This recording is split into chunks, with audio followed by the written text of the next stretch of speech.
Well, thank you all for that very, very kind introduction. And it's really an honor to be here with you today. And I want to tell you why I'm particularly interested to have the opportunity to spend some time with you. There's actually several reasons. The first reason is that I used to work in a restaurant a long time ago. I was a dishwasher, and then a busboy, and then a waiter for a few years. But believe me, my experience was nothing like what you have at Roy's restaurant. And now I definitely have restaurant envy after reading your Roy's Way documentation and learning a little bit more about your philosophy. The second reason is that just last week I went up and ate at Roy's in Baltimore, and I had a fantastic experience. Ian was the manager on duty that night, and Danny was our waiter, and everything was perfect. In fact, this is a picture I took with Ian right there in the middle of the restaurant in front of that beautiful wide open kitchen, which I understand is a trademark of Roy's restaurant. The food was delicious, the wait staff was very attentive, and everyone in my party felt like we were truly a priority. The third reason is that a few years ago I worked on Capitol Hill for Senator Kaka, who, just like Roy, is from Hawaii. And after reading your professional and personal principles and performance principles, it reminded me a lot of Senator Kaka and all that he stood for. He always had so much respect for whoever he spoke with, no matter what their position was. And I think the same is probably true of a lot of you here today as well. And finally, the last reason is that so many of your principles and your commitment to your staff and everyone around you reminds me of my experience in the Marine Corps. I'm also very impressed by the Roy's Way document in its entirety. I noticed that Ohana was at the top of the document, and I know that was on purpose. During my recovery, my personal Ohana grew and grew and was a critical part of getting better. And also the fact that you took the time to write this all down and commit it to paper, and that way you share it with every manager and employee, is a big deal. That ensures that everyone knows what's expected of them and what they can expect in return. The concepts of quality, honor, and support resonate throughout your document. And clearly, you figure out how to do things right for your customers as well as your staff. And you now have a blueprint for an incredible product. So you may be asking yourself, why am I up here in front of you? I can't see out of my left eye. I can't run because I'm missing bones that the doctors took from my legs to reconstruct my upper and lower jaw. I'm missing most of my teeth and the end of my tongue. And as you can already tell, I can't speak perfectly clearly. I also suffer from post-traumatic stress disorder and a traumatic brain injury. But I am the luckiest person in this room. Because of the injury that caused these problems, I'm now far closer with my wife Dahlia than I ever would have thought possible. And I know I'm stronger than I ever would have imagined. And I can now put everyday obstacles into their proper perspective, so I focus on what is truly important to Dahlia and me. Winston Churchill once said, "Never, never, never give up." And I've tried to firmly adopt that principle into my recovery. And I think it probably applies to you as well. As Liz said in her statement earlier, you aren't going to give up. You aren't going to become complacent. You're going to continue to strive to maintain that same level of excellence that your customers expect from every Roy's restaurant that they go to. But nothing in life remains constant, and we are continually changing, evolving, and adapting. And that's true in our personal as well as our professional lives.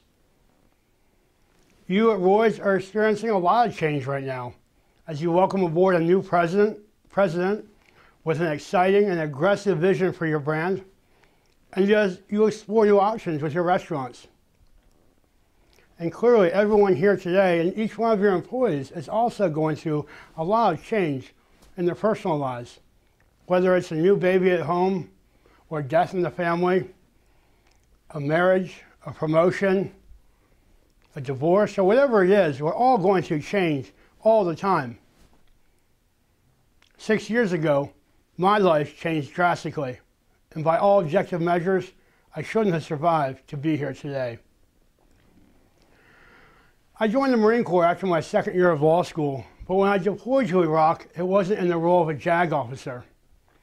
In the Marine Corps, all the officers learn the basics of many different jobs, so I volunteered for the deployment as a civil affairs team leader. I had the honor of leading a small team of 8 Marines, and we were attached to a Marine infantry battalion located halfway between the towns of Fallujah and Ramadi in Al-Anbar province. This is a picture of my team in Iraq. That's not Brad Pitt over there on the left, that's me. He has expressed interest to play me in the movie, so we'll see what happens. This is our warehouse that we lived and worked in, and I was very lucky. Most of these guys here are younger, they're 21 or 22 years old, but they had already been to Iraq once before. So I was able to lean heavily on their experience to help make my job a little bit easier. And as a civil affairs team leader, I was expected to develop contracts with the local Iraqi leadership to help rebuild the basic infrastructure needed for any city. Things such as clean running water, functioning electricity, drivable roads, and well-needed schools. I'll show you a couple of pictures so you get a perspective of what life was like in Iraq for us and for the Iraqis. And this is a picture I took right after I got to Iraq outside one of our forward operating bases. And I know it's a little blurry in the front, but you can see how much trash is everywhere. And this was common there, at least then. 2006, Iraq was obviously in the middle of a war. They didn't have a trash service. They didn't have people doing that job. And it was common for them to throw their trash on the ground. And so while this is a problem from a sanitation standpoint, a health standpoint, for us, it was a big security problem, because under every one of those pieces of trash, the insurgents could hide a roadside bomb. And you hear about that in the news a lot now in Afghanistan, those improvised explosive devices, or IEDs. And they cause great damage, and we had a big problem with them in Iraq in 2006. So you can see what a security concern it was for us. There could be a bomb under each and every one of these pieces of trash. Another picture of a road there for you. This is actually a main road. It doesn't look like it by our standards, and you have some obstacles in the road that maybe we're not used to. But at least these roads are paved. But the problem was, in the middle, there's all this nice soft sand, which is really easy for insurgents to place a bomb in. If you had 2 or 3 men walking in a row, one could drop the bomb, one could dig a little hole, and the third one could put some sand over it very easily in just a few minutes. So we were on a constant high alert as far as security was concerned. And I told you one of the things we worked on was well-needed schools. Saddam Hussein was not concerned with his educated citizenry. He didn't care about the schools, at least from what I could tell. And we were trying to change that. One of the schools we were working on, this is the outside of the school, and you can sort of see there are chips in the paint here. There's actually bullet holes. For some reason, there are iron bars on the windows. I don't know why, but even those are twisted and torn.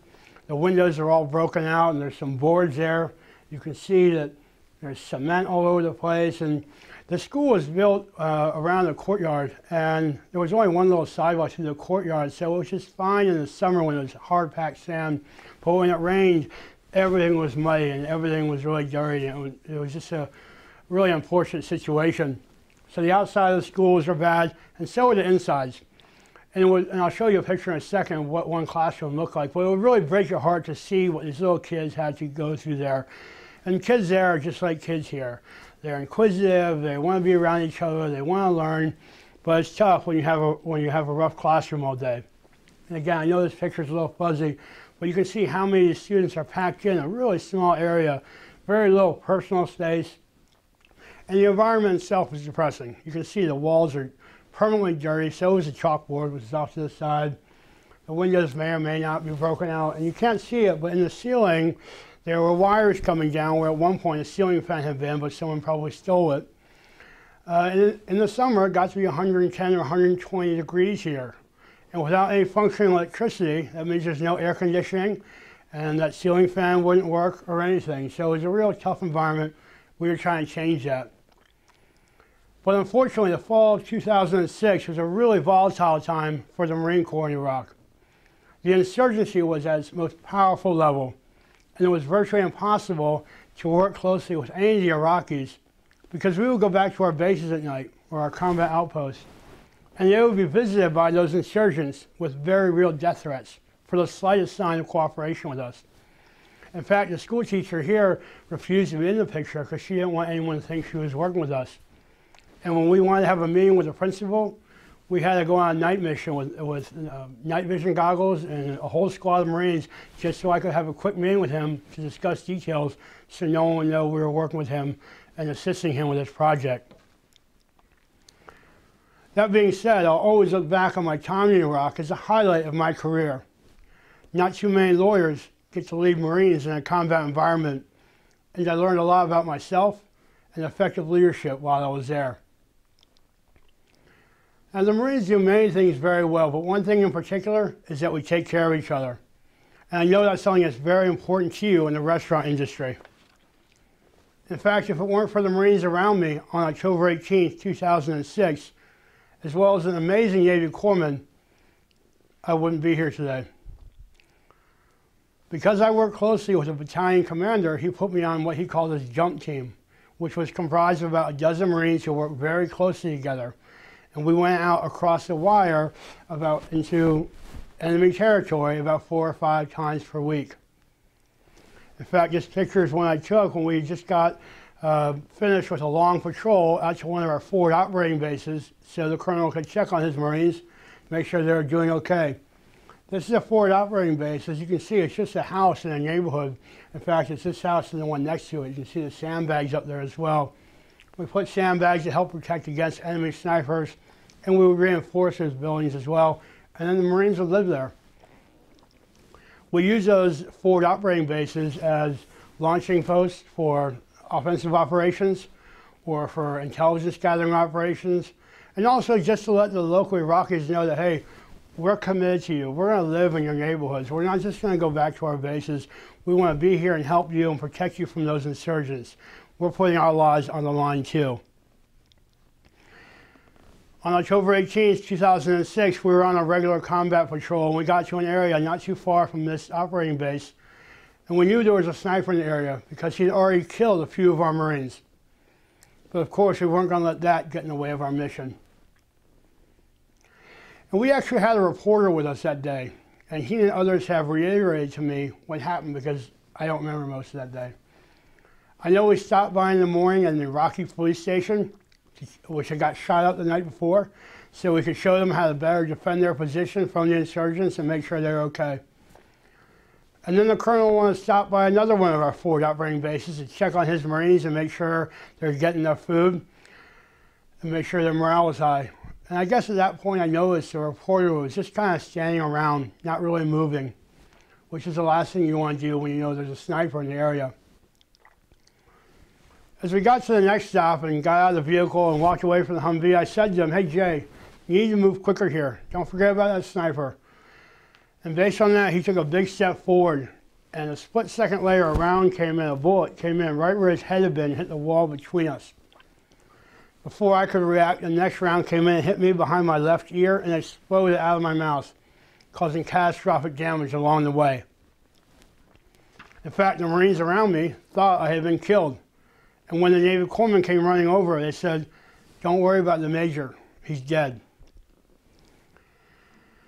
But George Grant is an amazing young man. And even though blood was pouring out of my skull and what was left of my face, and that sniper was still trying to shoot whoever was moving, he proceeded to save my life. As torn up as my face was, George was able to provide rescue breathing for me. And then he cut open my throat and performed an emergency tracheotomy and put some tubes down my throat into my chest so I wouldn't drown in my own blood. In the face of overwhelming adversity and complete disregard for his own life, George was able to focus solely on me and keeping me alive. In fact, despite all that was going on around him, including that sniper and the fact that he was wearing 60 pounds of protective armor like we all were and sweating like crazy because it was the summer in Iraq, and this wasn't a hospital, this was a battlefield with dirt and stones and rocks and dust everywhere. Despite all that, My plastic surgeon at Bethesda later said he did such a perfect job on my tracheotomy that he thought another surgeon had performed that operation. Keep in mind that George was 24 years old at the time. He had never performed a tracheotomy. He only practiced once before on a pig in a training environment back at Camp Pendleton. So he's amazing. And I was excited to tell him what my plastic surgeon had said. And when I did that, his response was simply, he's very humble. His response was simply, "Sir, I was just doing my job." And that resonated with me. And I can still picture that conversation. And I hope that every once in a while, I do my job as well as George Grant did that day. Because I like bragging about George, I'm showing you a couple pictures. It's two pictures I have on one slide. The first is back in 2007. Now, obviously I came back from the deployment a lot earlier than I would have liked, and the infantry battalion came back about 3 or 4 months later. And we got word that they were coming back, so Dahlia and I got in our car and drove from Virginia down to Camp Lejeune, North Carolina, where they were from. So we could be there when the buses came in with all the families, welcoming them home. It was an exciting day. I remember the buses rolling in and the Marines were piling out of the buses, spilling out. And you know who I went up to and gave a big hug and said thank you and was really excited to see. Of course, it was George. And you can see in this picture, I still have my trach collar on because it took a long time to recover from that. My face looks different here because I only had a few reconstructive surgeries, and I probably had about 20 surgeries now, maybe more. And George looks awfully tired too after 7 months in Iraq. This next picture was just last year when we were together in Florida at an event for Wounded Warriors. And we had a few days, and George and I are very good friends now. We had a few days to hang out and just relax and talk about things. And I like looking at these pictures because it shows you how far we've both come. Because he has some injury issues as well, so it reminds me how well we're both doing in our recoveries. So one incident has caused a lot of change. That bullet could have missed me like it did the reporter in front of me, or it could have been like what happened to the Marine behind me, who was also shot in the head by that sniper. That bullet hit him right here, but miraculously it bounced off the rubber or the plastic edge of his goggles and ricocheted off to the side, and he was fine. But that's not what happened. This is what happened. Change happened. But I've accepted that change, and I've grown with it, and now I try to use it to better my life and the lives of others around me. So when I talked to Lee before I came here, she said that you might want to see what change actually looks like. So I've come up with a couple examples. I try to make one that you could really relate to. I made it about food. This is a picture that Dahlia took of me in Argentina in 2006 in Buenos Aires. And we were eating at a nice restaurant, and I ordered their specialty, which is a bunch of different barbecue grilled meats. It's supposed to be enough for 2 people, but Dahlia's a vegetarian. And we were just dating, so I thought I'd impress her and eat the whole thing, and promptly went into a food coma about an hour later. But that's what I looked like before I was injured, and you know, eating for me was pleasurable like it is for everyone else. But here's a picture from last year. This is 6 years after I was shot. This is the first time I was able to bite into food since I was injured. These bottom teeth I have are dentures, and I have upper dentures now. They don't fit really well, but in this picture was the first day I had those dentures. And so Dahlia made me these really tiny hamburger sliders. So finally, after 6 years, I was able to bite into food, and it makes a big difference. Up until then, and even now really, I cut my food and shove it to the back of my mouth because I still have a couple of original molars. So that's how I eat everything. And actually now, every day I have to wear a bib when I eat, or else I'll spill my food and drool all over the place. And you know, it looks silly and it's embarrassing, but it's just a workaround that I've gotten used to. And although eating now isn't the same pleasurable experience it once was, especially with my diminished sensation to smell, it's much more of a special occasion for Dahlia and me, because I know how hard she tries to prepare food for me that I can eat and has enough spices in it that I can still taste it and really appreciate it. And my second example of what change looks like is this is October 1st, 2006, not long after I got to Iraq, and the colonel was promoting me from captain to major. So that was an exciting day. But not, maybe 2 weeks later, not long after that, is when I was injured. and everything changed. The picture I'm going to show you is graphic. I warn you, it's somewhat graphic. It was taken a week after I was shot. It was on the operating table once I got back to Bethesda. And the doctors told my family and Dahlia that if they waited 12 more hours, my whole face would have collapsed. The surgery was 19 hours long, and the doctors, among other things, took the fibula bone from my right leg and used it to reconstruct my lower jaw. This is what I looked like then. We affectionately refer to this as our pumpkin head picture because my head was huge and swollen and orange. And so that was a lot of change for me. Now this picture is from a year after that. It was 2007 at Johns Hopkins University. They did the same surgery where they took the fibula bone but from my left leg to reconstruct my upper jaw. And you can see how swollen my face was for quite a while. So I went through a lot of change in a really short amount of time. But besides dealing with change though, one major lesson I've learned from my time in Iraq and many times since then is that teamwork is critical for success, for you and for others around you. And I know in your industry especially, you live and breathe teamwork. But I think sometimes we can forget just how critical and important this concept is. Whether you're playing on a sports team, patrolling with a squad of the Marines, or making sure you incorporate the local farmers into your menu, like I know you do, you simply can't do it all by yourself. And a chain is only as strong as its weakest link. So if you aren't pulling your weight, and if you aren't striving for your team's success, are you really practicing good teamwork? This is a picture I took in Iraq and from the sidelines, so to speak. This is a battalion commander, the colonel. When we got to Iraq, we saw quickly that everyone there carried arms openly. It was legal, and it wasn't just pistols and rifles. They had all sorts of weaponry, and that was a problem for us. So the colonel confiscated those weapons until he determined a particular area was safe. And then he would return those weapons to the town, but he wouldn't give them back to the individuals. He would give them to these gentlemen. They're called imams, and they're the local religious leaders, and they are like the mayors of the town. They really run everything. And Colonel Grosse knew that. And he wanted to create a team with these gentlemen. He wanted to know that when he moved to the next town, that town he just left behind was going to be safe and have his back. So he worked closely with them, and he empowered them in the eyes of the villagers because they knew that Colonel Grosse was important. He was a U.S. Marine colonel. He controlled how much money was coming into the city. He controlled, his job was to kill those insurgents and get public works going. And so when he saw them working closely with them and trusting them, he had the support of the villagers too. So I got to witness teams being formed, which was especially challenging there with the language barriers and the fact that our agenda was oftentimes very different from the Iraqis. And I told you I worked closely with him, and he was on that same patrol as me when I was shot. And when that happened, he was faced with a really tough decision.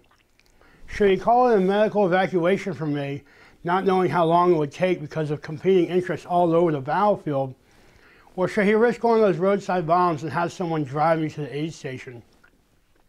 He chose for Lance Corporal Bueller to drive me to the aid station and told him to drive me as fast as possible. And Lance Corporal Bueller did just that. He drove me 70 miles per hour, which is not a big deal here. But in Iraq, we never drove faster than 15 miles per hour everywhere we went. At that time, there were so many of those roadside bombs that we literally hit them every day, and they caused a lot of damage. If in the news or in your communities you see a wounded warrior with a prosthetic leg or 2 prosthetic legs or more, or a traumatic brain injury, chances are that he or she was hit by an improvised explosive device. They're very powerful weapons. In fact, 2 weeks after I got to Iraq, we were on our first night convoy. There was 4 vehicles in our convoy, and I was in the 3rd vehicle in the passenger seat up front, and I had the night vision goggles on. And I was watching, and I saw the first vehicle drive over an IED and saw it blow up because it lit up, like crazy in my night vision goggles. 2 weeks after that, we were on a foot patrol. We had driven into a certain area in the vehicle, and we all dismounted, and we were going on a long patrol. One of the tactics of the insurgents was to wait for us to drive in, and then they would put bombs in behind us because sometimes we had to come back out on that same road. And the lieutenant and I were looking at something on the road, and we had we're looking through our sights on our rifle, and we're trying to identify what that bump was. Was it a piece of trash, a dead animal? Was it a roadside bomb? We couldn't tell. We're getting closer and closer.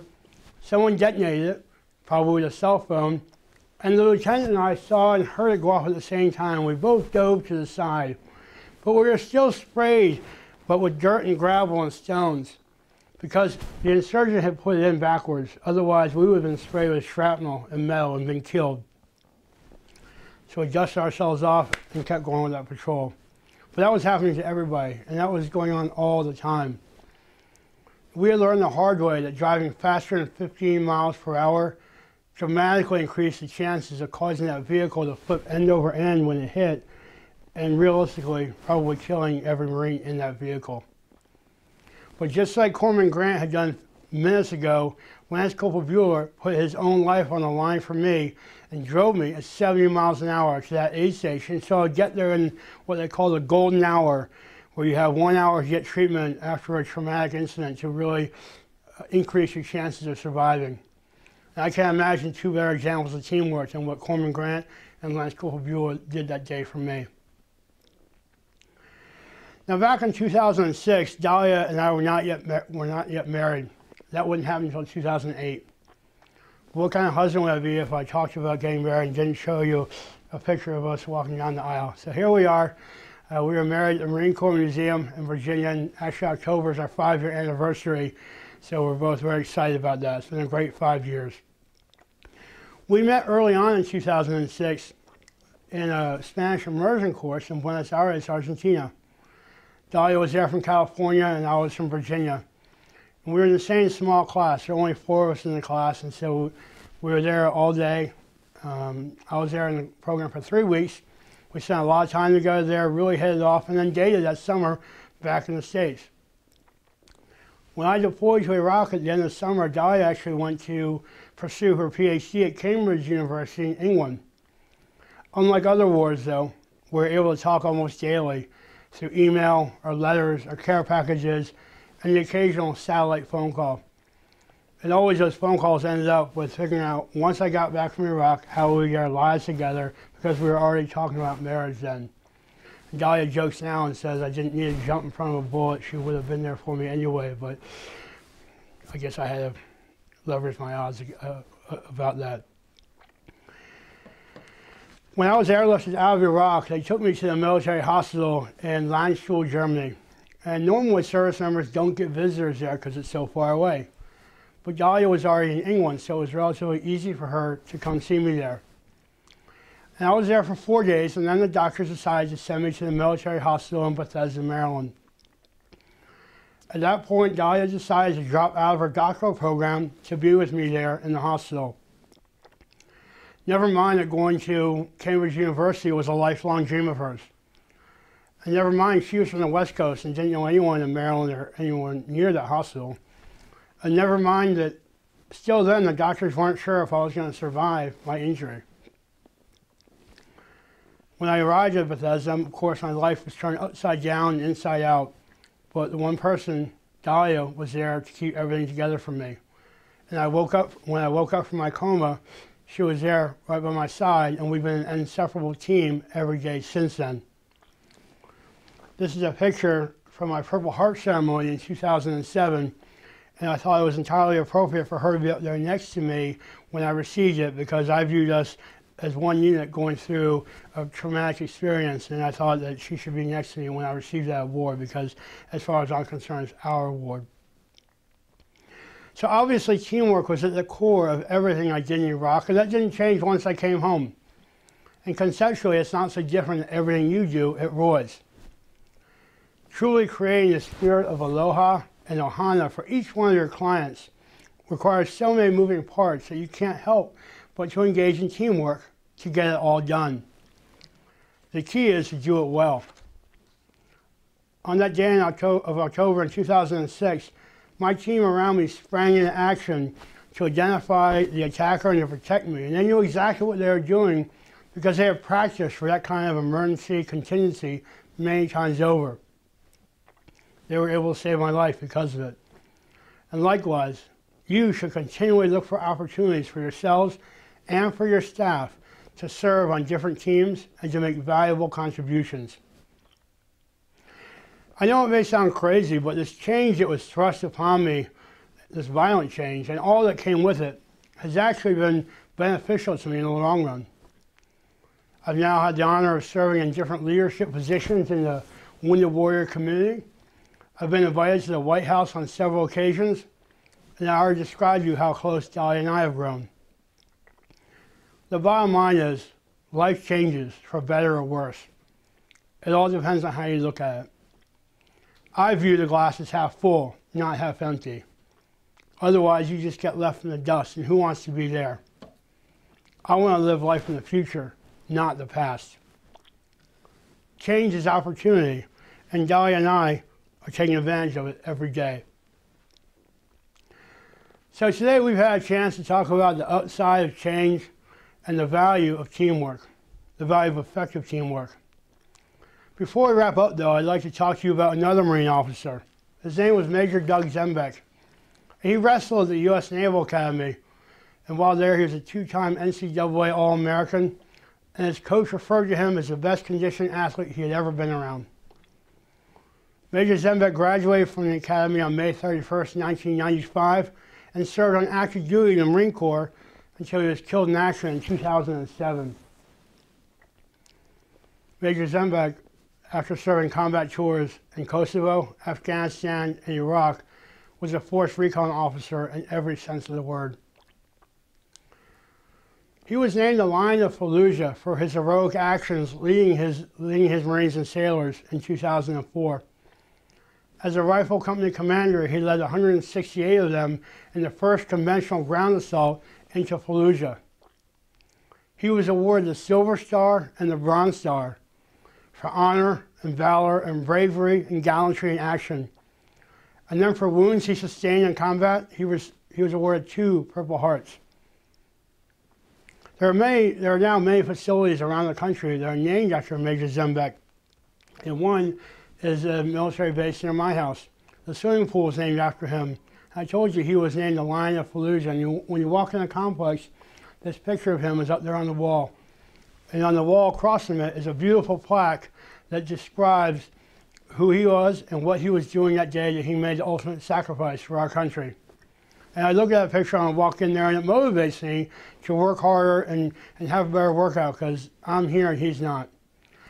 And when I leave that building, I think the same thing. I need to try harder to do more for this country than I already have because I'm here and he's not. But Major Zembeck isn't just great because of his actions. He's great because of his words, too. After his death, his family found some writings of his called Lessons from My Father. He wrote, "Be a man of principle. Fight for what you believe in. Keep your word. Live with integrity. Be brave. Believe in something bigger than yourself. Serve your country. Teach. Mentor. Give something back to society. Lead from the front. Conquer your fears. Be a good friend. Be humble and be self-confident. Appreciate your friends and family. Be valorous on the field of battle. Be a leader and not a follower. And take responsibility for your actions." I think these are pretty amazing words to write down in a journal during a time of war, especially with all that was going on around Major Zembeck at that time. And I thought about his words many times during my recovery and tried to apply them to my own life. And except for the combat aspect of them, I think they are actually similar to Roy's philosophy and principles. And in fact, some of them are exactly the same. I noticed that in your documents. Similarly, I learned over time that through inner strength and humility and a victorious spirit, we can each overcome the toughest obstacles. Now, I know that life can be challenging and very difficult, but believe me, it is also sweet and precious and something we should treasure, not just get through. Over the last 6 years, I've tried to lead from the front and serve as a role model to other wounded warriors. That way I know I'm pushing myself in the right direction and trying to motivate others around me. I imagine in your personal lives, there are plenty of opportunities for you to also lead from the front. I want to thank you so much for inviting me to be a part of your training conference. It's been a real pleasure speaking with you. I look forward to answering any of your questions, and I wish you luck as you push forward on your new endeavors in La Jolla. But more importantly, I hope you all now consider me the most recent member of Roy's Ohana. Thank you very much. Lesson number 1, it's okay to ask for help and to lean on others for support. Lesson number 2, you are stronger than you think you are. Lesson number 3, teamwork is critical for success, for you and for others around you.